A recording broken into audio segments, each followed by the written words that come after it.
अब तक हम नाटक कोणार्क के 2 अंक पढ़ चुके हैं। प्रथम अंक में कोणार्क मंदिर का प्रमुख शिल्पी विशु और पत्थर तराशने वाला राजीव चिंतित है, क्योंकि मंदिर के ऊपरी भाग पर कलश स्थापित नहीं हो रहा है, बार बार गिरे जा रहा है। तभी धर्मपद, जो कि कम आयु का शिल्पी है, यानी अभी बच्चा ही है, वह विशु को मंदिर पर कलश स्थापित करने का उपाय सुझाता है। उसकी इस प्रतिभा से राजशिल्पी विशु आश्चर्यचकित रह जाते हैं। इस प्रकार मंदिर का निर्माण कार्य पूरा हो जाता है। उत्कल नरेश नरसिंह देव चूंकि यवनों को पराजित करने के लिए वंग प्रदेश गए हुए थे, उनकी अनुपस्थिति में महामंत्री चालुक्य समय पर मंदिर पूरा न होने पर शिल्पियों के हाथ काटने की धमकी भी देता है। सारी धमकियां राजा नरसिंह देव का आदेश कहकर देता है। और दूसरे अंक में कोणार्क मंदिर पूर्ण हो चुका है। राजा नरसिंह देव यवनों को जीतकर अपने राज्य वापस आते हैं। उन्हें मंदिर पर पताका यानी ध्वज, जिसे हम झंडा भी कहते हैं, उन्हें मंदिर पर पताका दिखाई देती है, तो खुशी के मारे राजमहल ने जाकर मंदिर में आ जाते हैं। मंदिर की भव्यता देखकर आश्चर्यचकित रह जाते हैं। मंदिर आकर विशु, राजीव और धर्मपद से बातें करते हुए उन्हें यह पता चलता है कि उनकी अनुपस्थिति में महामंत्री चालुक्य उन पर यानी कि प्रजा पर कैसे कैसे अत्याचार करते थे। राजा नरसिंह देव को यह सब बातें मजाक लगती है। तभी प्रतिहारी यानी द्वारपाल ने आकर सूचना दी कि महामंत्री चालुक्य ने विश्वासघात किया है। सभी सैनिकों को अपने साथ मिलाकर राजा को बंदी बनाकर या मारकर स्वयं उत्कल नरेश बनना चाहता है। नरसिंह देव की आंखें खुलती है और उन्हें विश्वास हो जाता है कि राजराज चालुक्य बहुत ही विश्वासघाती है। सभी शिल्पी एवं कारीगर राजा की रक्षा के लिए तैयार हो जाते हैं। छोटा शिल्पी धर्मपद सबसे ज़्यादा उत्साही है। वह प्राण देकर भी राजा नरसिंह देव और उत्कल की रक्षा करने का वचन देता है। अब हम तीसरा अंक पढ़ेंगे। तृतीय अंक, मंदिर के गर्भगृह से सटा हुआ अंतराल, समय रात्रि का दूसरा प्रहर, गर्भगृह के कपाट ठीक बीच में है और बंद है। कपाट यानी दरवाजे। दीपक के मंद प्रकाश में बाईं ओर स्तंभ के निकट एक मूर्ति की ओर निर्निमेष देखता हुआ, निर्निमेष देखने का मतलब है टकटकी लगाकर देखता हुआ या बगैर पलक झपकाए देखता हुआ विशु दिखता है। त्रस्त और अधीर मुद्रा, एक मुट्ठी बंदी है, कंधे पर उतरी है। थोड़ी देर में दाईं ओर से सौम्य श्री का प्रवेश। सौम्य, तुमने कहा था विशु कि नाट्याचार्य भगवान शंकर का संहारक रूप धर सकता हूँ। वह तो नहीं कर पाया, लेकिन भगवान शंकर वैद्यनाथ भी थे, वैद्यनाथ भी तो हैं।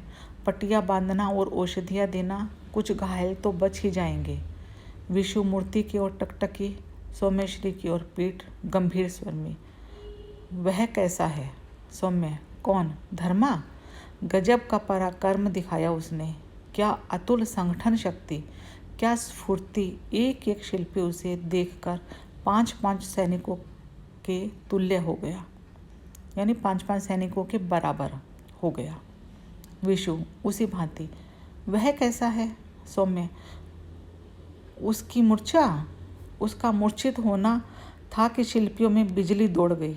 दुगनी शक्ति से हमारे मुट्ठी भर लोग जूझ पड़े और चालुक्य के पारावार को थमना पड़ा। पारावार होता है समुद्र। विशु, उसी भांति। वह सब मैंने देखा था, लेकिन अब यह कैसा है? सौम्य, कैसा है? तुम तो उसके मूर्छित होने के थोड़ी देर बाद ही चले आए थे।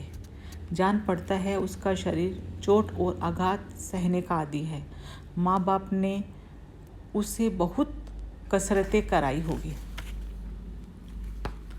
विशु, सावेश तेज स्वर में, सोमू, मेरे प्रश्न का उत्तर दो। वह कैसा है? सौम्य, साश्चर्य, विशु, क्या हुआ तुम्हें? निकट जाकर और मेरी प्रतिमा के निकट इस तरह मुट्ठी बांधे तुम क्यों खड़े हो? विशु घूमकर मुट्ठी खोलता है। देखो। सौम्य, हाथी दांत का कंकण। करीब आकर गौर से देखता हुआ, अरे ठीक वही आकृति, ठीक वही छवि। विशु, जो मैंने तुम्हारी मूर्ति के कंठहार में अंकित की है। सौम्य, कहाँ मिली तुम्हें? विशु, धर्मपद के गले से गिरी थी, अब वह मूर्छित हुआ। सौम्य अविश्वास के स्वर में, धर्मपद के गले से? धर्मपद यानी धर्मपद?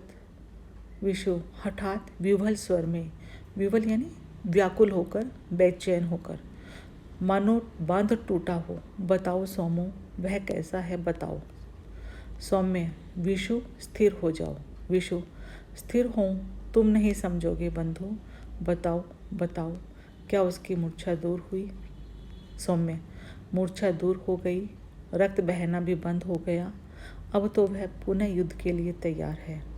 विशु, पुनः युद्ध? रोको सोमो, उसे रोको। सौम्य, शांत विशु, रात में तो युद्ध बंद रहेगा और कल सवेरे तक निश्चय ही जगन्नाथपुरी के महाराज के अश्वारोही दल आ पहुँचेंगे। किंतु विशु, मुझे तुम्हारी चिंता है। विशु, मेरी चिंता? बरसों से खोई निधि पा रहा हूँ सोमो। सौम्य, अपनी बेताबी से उसी निधि को पुनः खो न देना। विशु, सोमो, कैसे उसे बताऊँगा? मुझे तो वह जानता नहीं, पर जान लेने पर क्या सोचेगा वह? शायद विकल मुद्रा। ओह सोमो, बरसों गुफा के अंधेरे के बाद वह बेहद उजाला क्या मुझे अंधा बनाकर रहेगा? सौम्य नेपथ्य में पदचाप सुनकर, यानी पीछे से किसी के पैरों की आवाज़ आई। विशु, शायद वही आ रहा है, तुम थोड़ी देर के लिए स्तंभ की ओट में चले जाओ। स्तंभ यानी जो खंबा है उसकी ओट में चले जाओ। विशु, क्या वह मेरा मुख भी देखना चाहेगा? सौम्य, मेरे ऊपर छोड़ो यह बात, जब आवाज़ दूं तो आ जाना। विशु बाई ओर कुछ चला जाता है। सौम्य श्री अपने प्रतिमा के निकट खड़ा हो जाता है। धर्मपद का प्रवेश, माथे पर पट्टी। धर्मपद, सैकड़ों शिल्पी मारे गए, जो घायल है उनकी शुश्रूषा तो आपके नटों, गायकों और देवदासियों ने खूब की नाट्याचार्य, किंतु जो थके हारे हैं, शुश्रूषा होता है सेवा, उपचार। सौम्य, रात का विश्राम ही उनकी संजीवनी है, रात में तो युद्ध होगा नहीं। धर्मपद, लेकिन हमें सावधान रहना है, अगर कोई मंदिर की प्राचीरों पर निगाह रख सकता। सौम्य, मेरे नट और वादक गायक यह काम करेंगे धर्मपद, वे तो थके नहीं। धर्मपद, अनुग्रहित हूँ तात सौम्य श्री, केवल निगाह रखनी है, और कोई बात हो तो मुझे तुरंत सूचित करना सूर्योदय तक। सौम्य, सूर्योदय तक महाराज के अश्वारोही चालुक्य के दल पर पीछे से आक्रमण कर देंगे। धर्मपद, और इधर से हम मुट्ठी भर शिल्पी भी पुनः प्रहार करेंगे। सौम्य, मुट्ठी भर शिल्पियों के प्राण तो तुम हो धर्मपद, मूर्छा के बाद तुम्हें तो विश्राम करना चाहिए था। धर्मपद, मुझे विश्राम की जरूरत नहीं है नाट्याचार्य। सौम्य, फिर कहता हूँ, रात्रि का विश्राम ही संजीवनी बूटी है। यानी कह रहा है कि तुम रात को आराम करो, तब तुम कल अच्छे से युद्ध कर पाओगे। धर्मपद, यदि मेरे पास इससे भी अधिक शक्तिशाली संजीवनी हो तो? सौम्य, वह क्या? धर्मपद, यह देखिए, वस्त्र के नीचे हाथ से टटोलता है, यानी अपने कपड़ों के नीचे कुछ ढूंढता है। सौम्य, देखूं? धर्मपद चिंतित मुद्रा, बार बार अपने वक्ष और गर्दन को टटोलता हुआ, अरे मेरा कंठहार कहाँ लोप हो गया? लोप हो जाना, खो जाना, यानी मेरा कंठहार कहाँ खो गया? सदा यही अपने वस्त्र के नीचे ही तो मैं रखता हूँ आचार्य सौम्यश्री, आपने तो।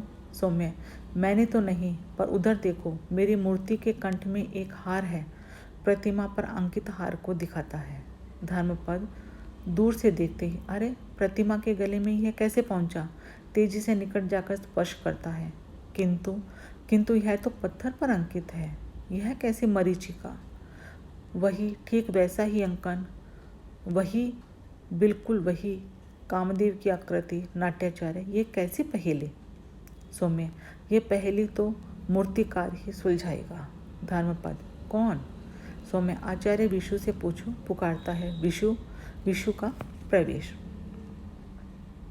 विशु, धर्मपद, इस मूर्ति पर कंठहार मैंने ही अंकित किया है और मुट्ठी खोलता हुआ हाथी दांत के इस कंकण का शिल्पी भी मैं ही हूँ। धर्मपद, आप?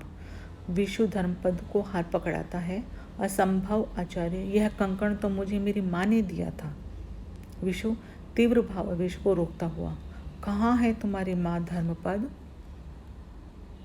धर्मपद, मेरी माँ? आचार्य, मेरी माँ तो अब नहीं है, मरमाहत हो। विशु पीछे को हटकर पीठ मोड़कर खड़ा हो जाता है। सौम्य, विशु के निकट जाकर भर्त्सनापूर्ण किंतु मंद स्वर में, विशु। धर्मपद, तभी उसके दिए हुए उपहार को हृदय से लगाए फिरता हूँ, माला को चाव से अपने गले में डालते हुए। मृत्यु से पहले उसने मुझे यह पकड़ाया और कहा कि मेरे पिता की देन है। विशु उन्मत्त स्वर, पिता? पिता?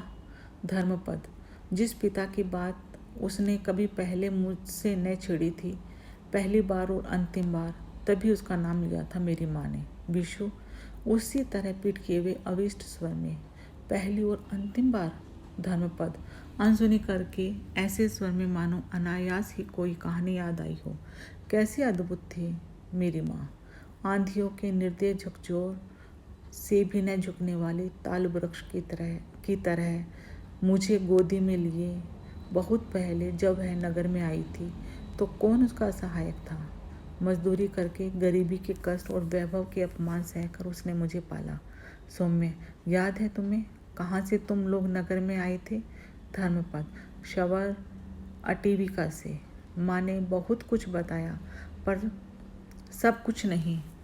उसने मुझे वह शक्ति दी जिसके बल पर नन्हा बीज धरती को फोड़कर नए जीवन का प्रतीक बनता है। उसने मुझे आंचल से ढका भी और छुड़ाया भी। उसकी ओजमयी वाणी मेरे कानों में गूंज रही है, आप लोग सुन पाते हैं? विशु रुद्धे कंठ से, यानी कि गला उसका रुंध गया है, रुक गया है। मैं सुन पा रहा हूँ। मुझे मुड़कर धर्मपद के निकट आता हुआ, मैं सुन पा रहा हूँ। धर्मपद, आचार्य विशु धर्मपद के हाथ को अपने चेहरे से दबाता हुआ व्यथित और रुदनपूर्ण स्वर में, यानी दुखी होकर रोते हुए स्वर में, धर्मा, मेरे बच्चे, मेरे बेटे, रुदन यानी रोने लगता है। धर्मपद अपना हाथ खींचते हुए, आप रो रहे हैं आचार्य? सौम्य, धर्मपद, तुम सारिका के पुत्र हो? धर्मपद, आपको मेरी माँ का नाम कैसे मालूम हुआ? सौम्य, धर्मा, आचार्य विशु ही तुम्हारे पिता है। धर्मपद, क्या आचार्य? मेरे पिता? पर जैसे कुछ याद आयो, मेरे पिता का नाम तो? विशु, तुम्हारे पिता का नाम था श्रीधर। धर्मपद, हाँ, यही नाम मेरी माँ ने बताया था। विशु कुछ हटकर चौकी पर बैठ जाता है। विशु, वह अभागा श्रीधर मैं ही हूँ। विशु, तो मेरा छद्म नाम है, यानी कि कुछ गलत नाम है, जो छुपाया हुआ नाम है ताकि लोग मुझे पहचान ना पाए, जो मैंने शवर अटीविका से भाग आने पर रख लिया था। मैं ही वह श्रीधर हूँ जिसके कारण तुम्हारी माँ को इतने कष्ट उठाने पड़े। मैं ही वह कठोर, पापी, निर्दय तुम्हारा पिता हूँ जिसने उसके चेहरे पर हाथ रख लेता है। धर्मपद विशु के निकट आकर मंद स्वर में, आचार्य। विशु हल्के स्वर में, मुझे पिता कहो धर्मा। धर्मपद, पिता। विशु के चरणों के पास धरती पर बैठता हुआ चाव भरे स्वर में, क्या आपको मेरी माँ की याद आती है? विशु, 20 बरस से उस याद के ही बल पर जी रहा हूँ। दबे पांव सौम्यश्री चुपचाप बाहर चला जाता है, मानो पिता और पुत्र के इस अनिर्वचनीय मिलन दृश्य में विघ्न न डालना चाहता हो। आज हम इतना ही पढ़ेंगे। अगले वीडियो के अंदर मैं बचा हुआ तीसरा अंक तुम लोगों को पढ़ाऊंगी।